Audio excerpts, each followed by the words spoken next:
নমস্কার বন্ধুরা, বিপাশা রান্নাঘর চ্যানেলে আপনাদের সবাইকে স্বাগতম। আশা করছি সবাই ভালো আছেন, সুস্থ আছেন। আজ আমি বানাবো সানডে স্পেশাল খাসি মাংস রেসিপি। বাড়িতে কোনো অনুষ্ঠান বা আত্মীয় স্বজন এলে এইভাবে একবার খাসি মাংস রান্না করে দেখতে পারেন। খাসি মাংসটি বানানোর জন্য প্রথমে আমি 800 গ্রাম খাসি মাংস নিয়ে নিয়েছি। এখানে খাসি মাংসটিকে ভালোভাবে মিডিয়াম পিস করে আমি এখানে ধুয়ে নিয়েছি। এখানে আমি আলু নিয়ে নিয়েছি 500 গ্রাম মতন, আর আলুগুলো আমি ভালোভাবে ধুয়ে কেটে নিয়েছি। খাসি মাংসটি বানাতে এখানে আমার কি লাগছে চলুন একবার দেখিয়ে দেই। এখানে প্রায় 7-8টা কাঁচা লঙ্কা চিড়ে রেখেছি, পেঁয়াজ কুচি করে রেখেছি সরু সরু করে, টমেটো এখানে আমি 2টো ব্যবহার করছি, ছোট ছোট করে কুচিয়ে রেখেছি। রাখছে হলুদ গুঁড়ি, লঙ্কা গুঁড়ি, কাশ্মীরি লঙ্কা গুঁড়ি, গরম মশলা আর ধনে জিরে গুঁড়ি, আর রসুন বাটা, আদা বাটা আমার এখানে লাগছে।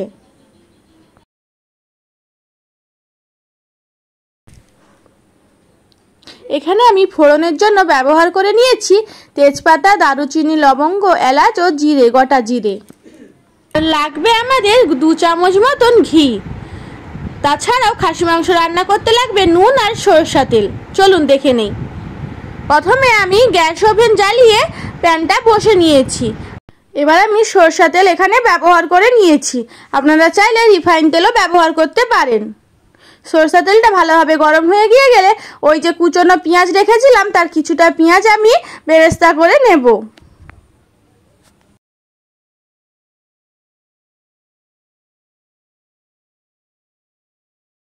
পেঁয়াজগুলো আমার খুব সুন্দরভাবে বাদামি কালার চলে এসেছে। পেঁয়াজগুলো আমার খুব ভালোভাবে ভাজা হয়ে গেছে। এবার আমি তুলে নিচ্ছি পেঁয়াজগুলো। পেঁয়াজ তুলে নেবার পরে ওই তেলের মধ্যে আমি আলুগুলো ভালোভাবে ভেজে নেব।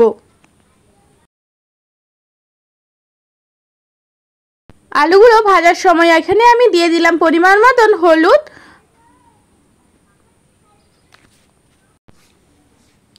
নুন দিয়ে দিলাম স্বাদ মতন। আলুগুলো এবার আমি ভালোভাবে নাড়াচাড়া করে ভেজে নেব যতক্ষণ না বাদামি কালার হয়ে আসছে। আলুগুলো আমার ভালোভাবে ভাজা হয়ে গিয়েছে। আলুগুলো এবার আমি তুলে নিচ্ছি এখানে। এবার ওই তেলের মধ্যে আমি ফোড়নগুলো দিয়ে দেব। এখানে তেজপাতা, গোটা জিরে, দারুচিনি, লবঙ্গ, এলাচ। ওই তেলের মধ্যে আমি দিয়ে দিলাম 1/2 চামচ চিনি। চিনি দিয়ে দেওয়ার ফলে কালারটা খুব সুন্দর আসে। বাকি পেঁয়াজগুলো দিয়ে আমি ভালোভাবে ভেজে নেব। টমেটো কুচিগুলো দিয়ে দিলাম ওর মধ্যে। পেঁয়াজ ভাজার সময় টমেটো কুচিগুলোই দিয়ে দেবেন।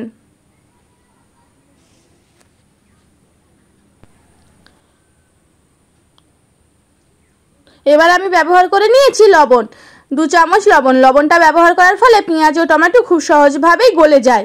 গলে গিয়েছে টমেটো আর পেঁয়াজ, তাই আমি এখানে আদা রসুনের পেস্টটা দিয়ে দিলাম। ভালোভাবে মশলাটিকে কষিয়ে নিতে হবে। যতক্ষণ না মশলার গা থেকে তেল ছাড়ছে ততক্ষণ কিন্তু মশলা ভালোভাবে কষাতে থাকবেন। লো ফ্লেমে কষাবেন, হাই ফ্লেমে কষানোর দরকার নেই। এখানে আমি ব্যবহার করে নিয়েছি জিরে গুঁড়ো, ধনে গুঁড়ো, লাল লঙ্কা গুঁড়ো, কাশ্মীরি লঙ্কা গুঁড়ি, হলুদ গুঁড়ি, স্বাদ মতন লবণ। আপনারা স্বাদ বুঝে এই লবণটা ব্যবহার করবেন। ভালোভাবে মশলাটিকে কষিয়ে নিতে হবে 5 থেকে 6 মিনিটের জন্য। ভালোভাবে মশলাটি থেকে তেল ছাড়ানো শুরু হয়ে গেছে ও কালারটা খুব সুন্দর আমার চলে এসেছে। এইবার আমি দিয়ে দেব মাটনগুলো। আজকের এই মাটন রান্নাটি আমি কিন্তু পুরোপুরি কড়াইতেই করব। মাটন রান্নাটি কড়াইতে করলে তার স্বাদ কিন্তু অপূর্ব সুন্দর হয়। আপনারা চাইলে প্রেসার কুকারে করতে পারেন, কিন্তু একবার মাটন রান্না কড়াইতে ফুটিয়ে সিদ্ধ করে নেবেন, দেখবেন সেই স্বাদ আর ভোলাই যায় না। ভালোভাবে খাসি মাংসটিকে ভালোভাবে কষিয়ে নিতে হবে যতক্ষণ না খাসি মাংসের গা থেকে একটি জল শুকনো হয়ে আসছে বা জল বেরোচ্ছে। ভালোভাবে খাসি মাংসটি কষানো হয়ে গিয়েছে। এবার আমি জল গরম করে রেখেছিলাম, একটু আমি জল দিয়ে দিলাম। আপনারা কিন্তু অবশ্যই গরম জল দেওয়ার চেষ্টা করবেন। এখানে আমি এবার মাটনটিকে ঢেকে রেখে দেব প্রায় 20 থেকে 30 মিনিটের জন্য। ঢাকা দিয়ে রেখে দিলাম। মাঝে মাঝে শুধু একবার নাড়া দিলেই হবে। মাঝখানে আমি খুলে একবার কাঁচা লঙ্কাগুলো ছড়িয়ে দিলাম। আপনারা কিন্তু ঝালটা আপনাদের স্বাদ মতনই দেবেন। 20 থেকে 30 মিনিট পর এসে দেখছি আমার খুব সুন্দরভাবে মাটনটা সিদ্ধ হয়ে এসেছে। আমি কিন্তু মাঝে দুবার নাড়াচাড়া করে দিয়েছি মাটনটি।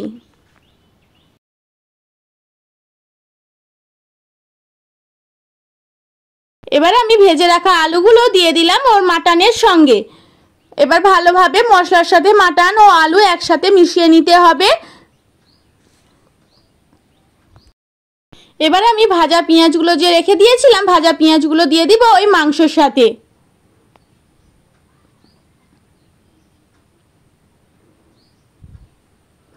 গরম জল করে রেখেছিলাম, গরম জল দিয়ে দিলাম মাংসের সঙ্গে। এটিকে আমি আবারও প্রায় 20 মিনিটের জন্য ঢাকা দিয়ে রেখে দেব। লো ফ্লেমেই রাখবো। 10 থেকে 20 মিনিট পর ফিরে এসে দেখছি মাংসগুলো সিদ্ধ হয়ে গিয়েছে কিনা। চলুন আপনাদেরকে দেখিয়ে দেই আমার মাংসটি সিদ্ধ হয়েছে কিনা। মাংসটি কিন্তু খুব সুন্দরভাবে সিদ্ধ হয়ে গিয়েছে। আর একটু ঝোলে ফুটলেই মাংসটি পারফেক্ট সিদ্ধ হয়ে যাবে।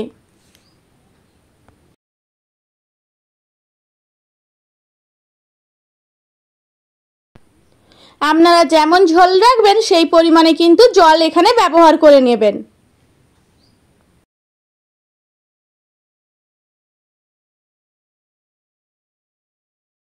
এখন এটিকে আমি 10 মিনিটের জন্য ফুটতে দেব। আমি এখানে লবণটা একবার চেখে দেখে নেব আমার ঠিক আছে কিনা।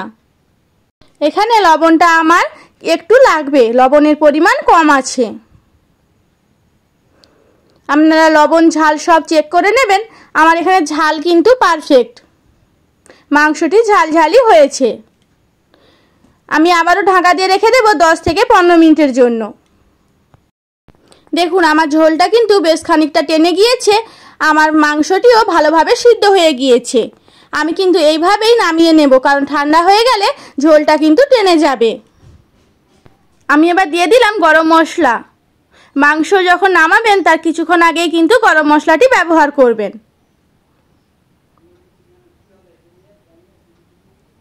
দিয়ে দিলাম ঘি 1 চামচ। এইভাবেই আমি রেখে দেব প্রায় 5 থেকে 6 মিনিট। আমার রান্নাটা যদি আপনাদের ভালো লেগে থাকে লাইক শেয়ার কমেন্ট করে সাবস্ক্রাইব করে আমার পাশে থাকার অনুরোধ রইল। নতুন নতুন রান্না নিয়ে আমি হাজির হব বিপাশার রান্নাঘর চ্যানেল থেকে। নমস্কার বন্ধুরা, আজ এই অবধি। এই খাসি মাংস রেসিপিটি গরম ভাতের সাথে কিন্তু জমে যাবে। দেরি না করে চটপট রান্না করে ফেলুন বাড়িতে। ভালো থাকবেন, সুস্থ থাকবেন। আজ এই অবধি।